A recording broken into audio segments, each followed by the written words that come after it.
Hello, world. Oh, you're back, aren't you? Yes, you are. You think you're busy? Well, you're not. Next up is Markus Forest. This is a guy I met when he was a pedicab driver in Surfers Paradise, riding everyone around the streets, middle of the night, in one of the most alcoholic towns in the world. Fast forward sort of 12, 15 years later, he's running his own. It's a bikini bit. He calls it sexy media, Aussie Beach TV. And I urge you to look it up on YouTube. I'm not even going to describe it for you, but Aussie Beach TV, Markus Forest, producer of the show, all-around champion, now an Uber driver, which is really interesting too. So, are you there, boys? How are you, Markus? I'm good, mate. Down in Currumbin. Do you come this way much? Yeah, mate. I bring my daughter down here to teach her to surf. Isn't it? Yesterday was the best spot. Yesterday I hung around Tallabudgera area, and I've got two young kids under 4, and I didn't have a surfboard with me. I was distraught. I was such a grumpy bastard, mate. But the surf was perfect. Do you surf? I grew up surfing. I turned to boogie boarding.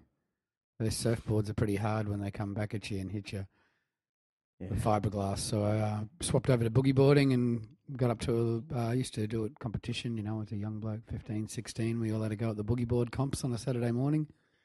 And would love to certainly get back into it more. Get a surfboard? Yeah, maybe so. I reckon, mate. I can't see any, I don't want to go into my 60s with a boogie board. I like those scenes. I saw this guy, you've got to be 60. Everyone knows him as Arthur somewhere in Currumbin.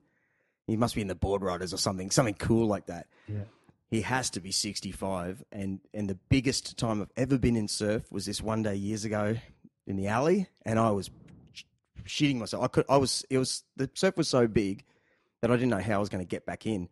And it was like big time pro stuff. It made all the news.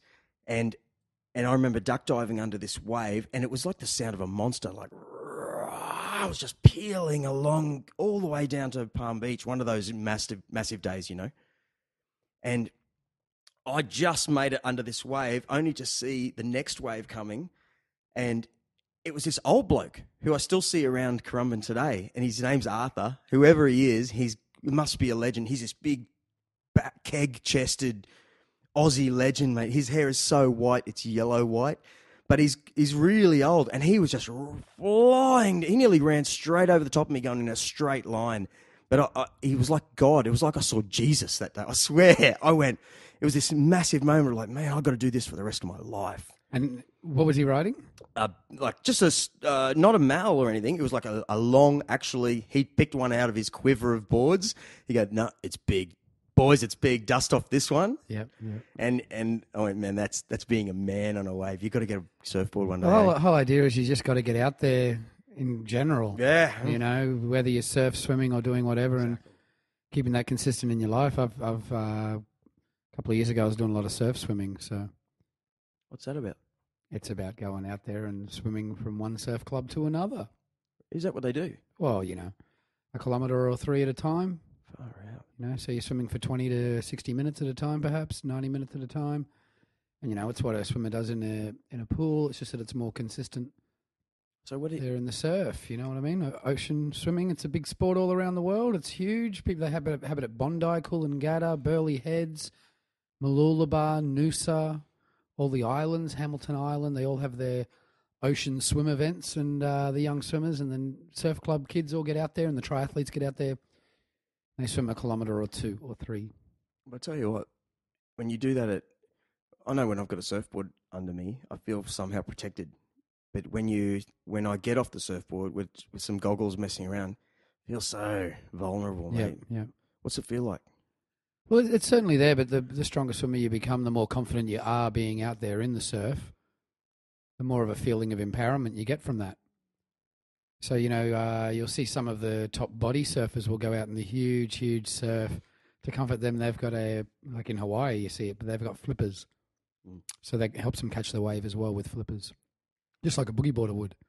Yeah, but what about animals? What about animals? Obviously you see the same sort of fish, but There are But you're two. wearing goggles out there too when you're ocean swimming, which you're not often doing in a surfboard, and your face is looking down into the water a lot of the time. And Yeah, but what I remember, the only thing I've seen schools of mullet go past under the board, and everyone knows. Oh God, like thousands of fish go well, under. here's one for you. I went out at Broad Beach and started swimming towards Surfers Paradise. And as I got out, there was just this big wall in front of me, and I thought, what is that? And I realized it's a wall of fish, and it was basically from the bottom of the sea, which was only about 2 meters deep, to the top, all moving in a northerly direction. And I was kind of like drawn towards it, and I just had to get in there and swim with them. So I swam to the side of this wall of fish heading north. I'm just swimming down, a couple of 100 meters, and I just got closer and closer until I was enveloped by the fish. And the whole time I was enveloped by the fish, heading parallel to the beach, heading north, the two words that kept popping into my head was shark bait. Yeah. Shark bait. Yeah. So I swam with them for about another 400 meters or so, it's a good 6 or 7 minutes. Come out of the water and I was like bristling with energy. It was like my hair was standing on end from all this energy being around all this fish. And I went up and I told the clubbies sitting in their car on the beach, I said, look, guys, about 100 meters out, there's a wall of fish and it's moving this way. And I went out and had my daily swim and swam right in with the fish the whole way. And they looked at me and they said, shark bait. Yeah. Yeah. So I said, yeah, I kind of thought that. So Just I walked home. a seasonal thing.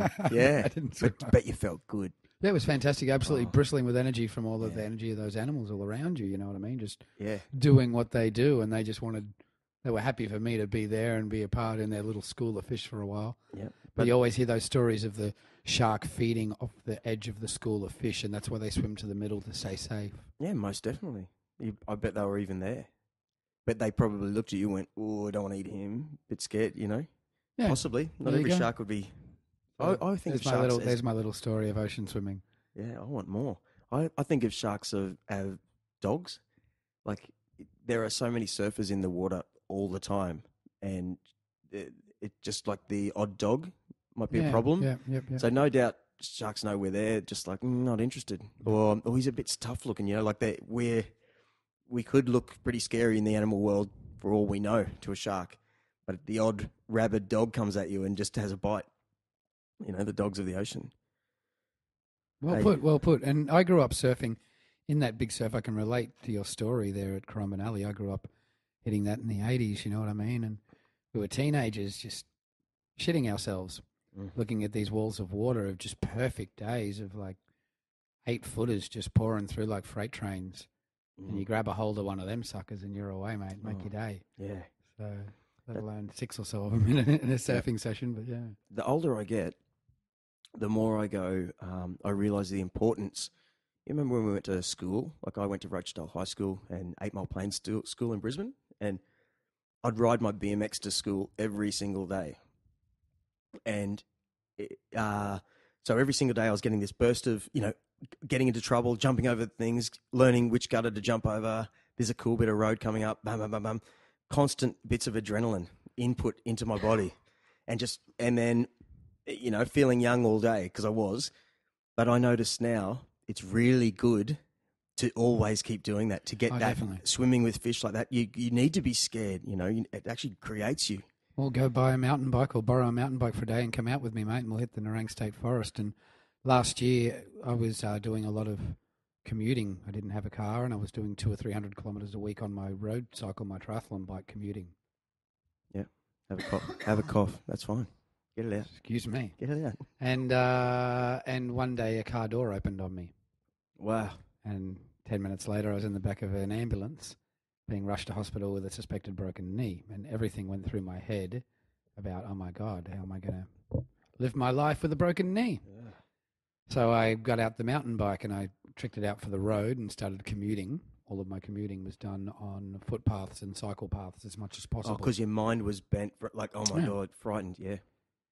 Too easy to have happen. Well, I just thought, just for practical reasons, I can still do a couple of 100 weeks just on a different bike at a slower speed. Yep. That's all it came down to. But all of a sudden, you're back on the footpath more, and it's like that trip to school. And commuting, I mean, at that time, I was waking up early some days and shooting off to work on my bike, and I always felt so good by the time I got to work, like I wanted to ride another 10 or 20 Ks. You know what I mean? But you've got that adrenaline going and you just feel great. And you think, well, the average adult doesn't have this sitting in a car. You don't get those endorphins sitting in a car like this, and not unless you're driving to work at 140 Ks an hour through the mountains. You know what I mean? Yeah. It's not, but it's still not quite the same as riding a bike just like a kid would, jumping gutters. Yeah, making split decisions. You're always seeing some, don't ride over that rock. Watch out With for your that tree. heart rate up and your breathing going and Yeah. a trickle of sweat running down your face, and you stop and you're like, oh, I'm at work now. And See, then, that's the best part of the day was the ride to work. yeah. That's why people do it and get hooked on it. Yep. And the feeling, or put it this way, if you stop doing it and it's 2 days later Yeah. and you haven't done anything physical or just in the dumps, just I need something. There's something missing in my life right now.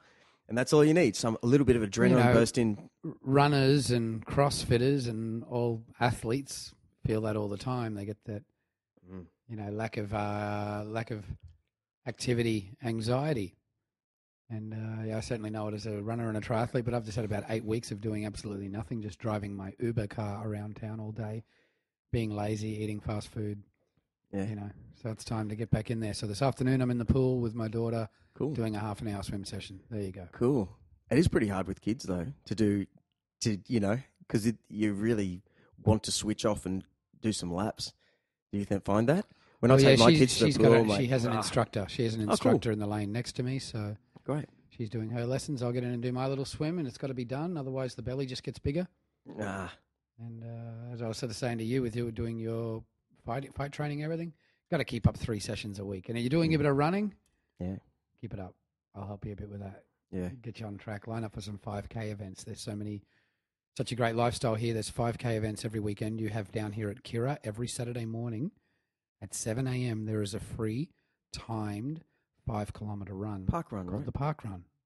And they're on down at Main Beach as well. And I'd really recommend it for you. Yeah, but tell me more about it. I remember in the boxing group, someone started to talk about park runs, like what to do next. Oh, they're these park runs. So park runs are all over the world. I believe they started in London, and they've got them in many different suburbs of cities around the world. We have about 6 here on the Gold Coast, or 5. There's about the same amount up in Brisbane as well. They haven't been going for long, but they're free to do. I believe they're sponsored by Adidas. You go to parkrun.com, parkrun.com.au, sign up, get your barcode, tuck your barcode into your pocket, show up at this event 60 seconds before the gun goes, basically. 5 or 10 minutes before, and they have a little bit of a talk through of what's going to happen, but you don't need to. Jog down to the park, line up 60 seconds before they say go.